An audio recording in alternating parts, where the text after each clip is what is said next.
trabalho com a parte de OBM, que é o Organizational Behavior Management, que é a área aplicada da análise de comportamento no contexto empresarial.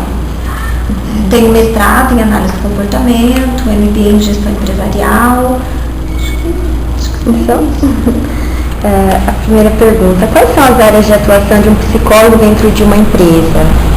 Olha, o psicólogo dentro de uma empresa, ele vai trabalhar em diversas áreas, né? A gente tem áreas que a gente chama de provisão de pessoas, que é onde entra recrutamento, seleção, a parte de ambientação e socialização.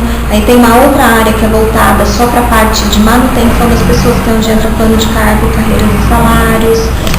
Onde entra a parte de benefícios sociais, remuneração, incentivos, que é a parte de remuneração estratégica, participação em grupos e resultados, a parte de benefícios especificamente, né, que o pessoal geralmente pergunta bastante, os benefícios legais e os espontâneos. Tem a outra área voltada para desenvolvimento, que entra a área de treinamento, desenvolvimento e educação, a parte de saúde ocupacional também, que entra a segurança no trabalho. Tem a área toda de monitoramento, que é onde a gente faz os cálculos dos indicadores, acompanhamento de indicadores de absenteísmo, que são faltas, turnover, produtividade, estudo desses processos de trabalho. Então a gente tem a possibilidade ela é bastante ampla, tem áreas bem distintas e atividades bem distintas. Essencialmente a gente vai fazer a mediação de processos de trabalho, mas aí essa mediação ela pode ser feita por questões bem diferenciadas aí. Entendi. Quais assim, as práticas e subsistemas de RH? Porque a gente viu que o psicólogo trabalha mais na parte de RH, isso mesmo? Então, depende qual é a sua formação, o que você vai ter, porque aqui tradicionalmente se vincula muito a área da psicologia com a área da administração, que é o que vai ser chamado de RH. Mas, na verdade, a gente já tem uma outra área, que é a área chamada de desenvolvimento humano, e dentro dessa área de desenvolvimento, como analista do comportamento, a gente trabalha de uma forma um pouco diferenciada. Entram questões voltadas, como a gente falou, né, o plano de carreira, recrutamento, seleção, desenvolvimento de pessoas e tal. Entra nisso, mas é uma forma de atuação bem distinta, porque você vai ter um olhar diferenciado. A atuação ela é bastante estratégica, voltada para desenvolvimento. Então ela é um pouquinho diferente do que a gente teria como uma visão tradicional de chamada área de recursos humanos ou gestão de pessoas. Ela fica diferente, assim, é uma forma de atuação bem distinta. Entendi. Quais as técnicas que um psicólogo behaviorista usa no ambiente de trabalho? Técnicas? Já tem muitas, assim, não seriam técnicas, né? A gente não usa teste psicológico nas questões, a gente vai usar, o enfoque essencial são as avaliações funcionais. Agora, técnica depende muito do que você fez como levantamento de pesquisa diagnóstica, qual é a intervenção que você tem que fazer.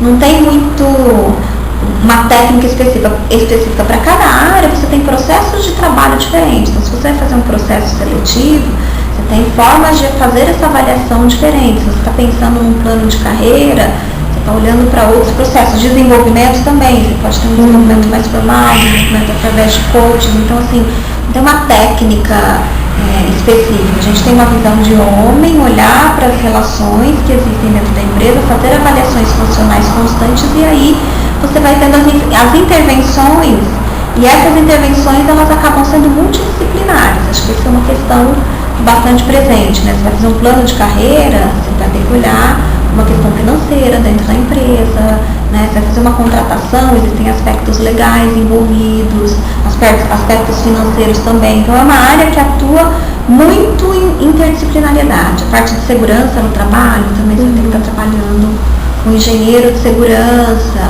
e aí a gente vai estar fazendo essas intervenções nesse sentido. Entendi. E qual a perspectiva do administrador da empresa quando solicita o trabalho de um psicólogo?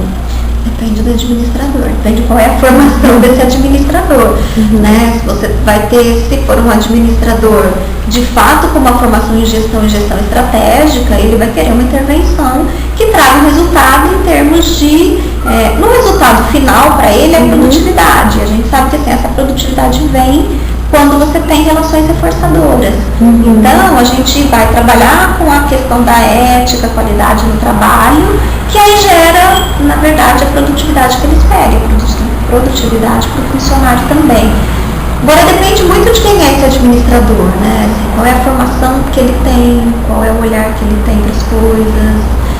Mas o que ele espera é resultados de produtividade, até porque assim, a empresa sem resultados e sem produtividade, ela não sobrevive. E aí, sem isso, ela também pode pagar o salário dos funcionários. Então, a gente tem que encontrar nessa equação esse equilíbrio entre a produção que ele está esperando e as expectativas que as pessoas também têm ali. Porque é fato que se as pessoas tiverem um ambiente, quanto mais reforçador for esse ambiente, maior acaba sendo a dedicação e, consequentemente, a produtividade. Então, na avaliação dele, o resultado final é a produtividade, porque ele tem contas para pagar. Ele vai estar sempre pensando nisso. É um ponto essencial aí.